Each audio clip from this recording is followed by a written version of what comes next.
नमस्कार साथियों जेसीएम ने अपनी रिपोर्ट में कर्मचारी और पेंशनरों के वेतन भत्तों में प्रमोशन, पेंशन सुधार, चिकित्सा सुविधा और अन्य कल्याण योजनाओं को शामिल करने की मांग की है।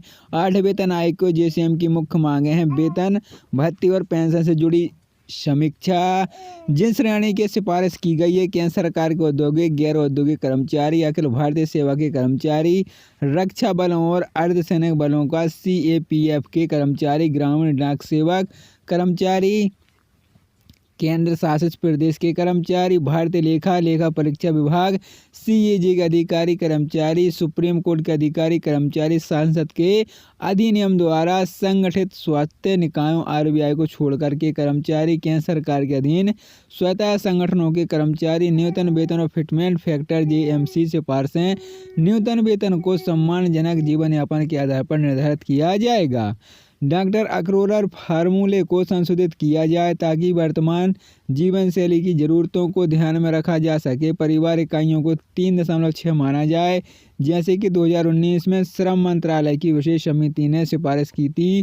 फिटमेंट फैक्टर को 2.85 से 3.0 के बीच रखा जाए, जिससे सैलरी 30-40% की बढ़ोतरी हो सके। एमएससी स्कीम में संशोधन जेसीएम की मांग है। एमएससी में 5 प्रमोशन की गारंटी दी जाएगी। लेवल 1 को, लेवल 2 को, लेवल 3 को, लेवल 4 को, लेवल 5, 6 के साथ मर्ज किया जाएगा। प्रमोशन पदानुसार को स्पष्ट किया जाएगा। महंगाई भत्ता डी और अंतरिम राहत जेसीएम सिफारिश महंगाई भत्ता डी और महंगाई राहत डीआर को मूल वेतन में मर्ज किया जाएगा। कर्मचारी पेंशनरों के लिए अंतिम राहत तुरंत लागू की जाएगी। डीए-डीआर की गणना के मौजूदा फार्मूले का संशोधन किया जाएगा। पेंशन सुधार और ओपीएस की बहाली जेसीएम की मांग है।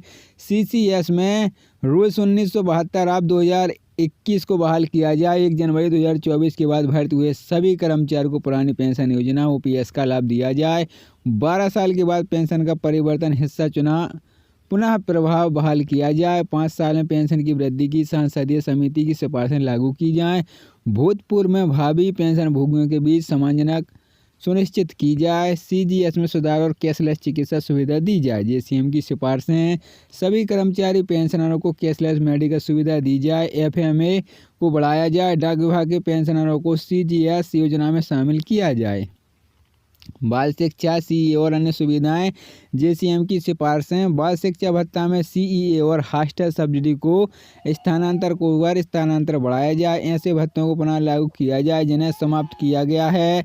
रेलवे, रक्षा और अर्धसैनिक बलों के लिए विशेषता जेसीएम की सिफारिशें रेलवे कर्मचारियों को जोखिम की घटनाएं भत्ता दिया जाए। रक्षा नागरिक कर्मचारियों को स्पेशल रिस्क अलाउंस बीमा कवर मुआवजा सुनिश्चित किया जाए। 8 वेतन आयोग से संबंधित वेतन और वेतन में संशोधन किया जाए। संभावित वेतन वृद्धि फिटमेंट फैक्टर 2.50 के आधार पर यदि किसी कर्मचारी को मौजूद बेसिक सैलरी 40,000 है तो उसे 40,000 गुणा 2.85 बराबर 1,14,000 एचआरए 24% 27,360 दिया जाए। कुल सैलरी 1,41,360 प्रतिमाह दिया जाए। यदि किसी पेंशन भोगी को पेंशन 20,000 है तो उसे 20,000 का गुणा 2.85 यानी 57,000 रुपये प्रतिमाह दिया जाए। 8वें वेतन आयोग के संदर्भ शर्तों में कर्मचारी को पेंशन के लिए बड़े बदलाव की मांग की है।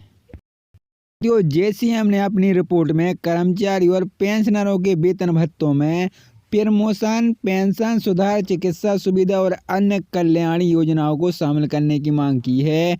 8 वेतन आयोग को जेसीएम की मुख्य मांगे हैं वेतन भत्ते और पेंशन से जुड़ी समीक्षा।